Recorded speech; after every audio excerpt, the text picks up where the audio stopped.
Welcome to a video summary of the Epson EH-TW7300 projector.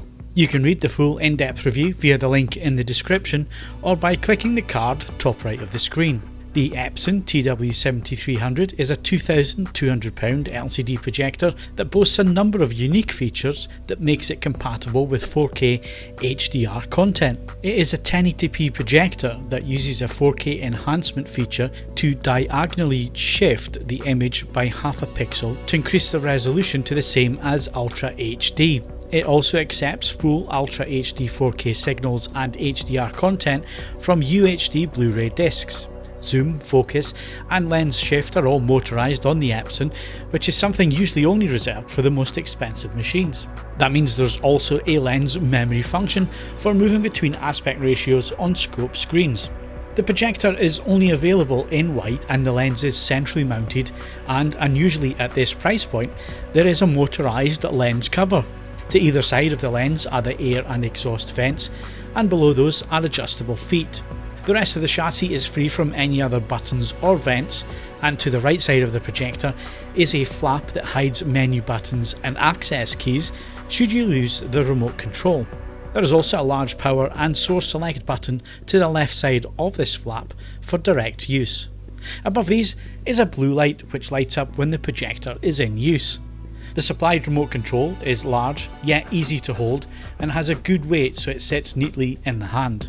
It has all the buttons you'll need, which are laid out in an easy to reach manner, and it also has a backlight for use in the dark. Around the back we have all the necessary connections, with one HDMI 2.0 HDCP 2.2 slot and one normal 1.4 HDMI input. There are two USB service and power slots, an Ethernet port along with a PC VGA input, and an RS-232 and 12V trigger control ports. In the natural picture preset, the out-of-the-box grayscale tracking was very good indeed, with just a rise of green energy towards the brightest end of the scale. Gamma was tracking around our 2.4 target, with just a slight rise again at the bright end of the scale. Delta E errors were also very good, with just that error above 80 IRE showing as an issue. Thanks to a 2-point white balance control, we were able to calibrate this to perfection, with errors well below the visible threshold.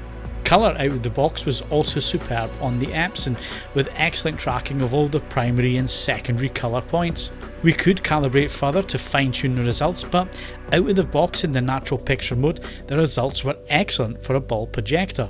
Moving to HDR and choosing the cinema picture mode, the TW7300 did a superb job of mapping the EOTF PQ curve, and the grayscale was also tracking very well. While the Rec 2020 results showed 78% coverage of the standard, the real result to be concerned about here is the DCI P3 gamut inside that Rec 2020 container, and here you can see that the Epson cinema filter helps the projector almost perfectly hit the DCI colour standard, and at this price point that is astonishingly good. You really should read the full in-depth review for our full thoughts on the picture performance of the Epson. Out of the box, it's extremely accurate for normal Blu-ray and HD material in the natural picture mode, and in the cinema mode it hits the standards to show off the best of the new UHD Blu-ray format with good HDR and stunningly accurate colours and sharpness. Only the black levels could be slightly better, but at this price point there is no competition and it gets a Best Buy badge. Thanks for watching.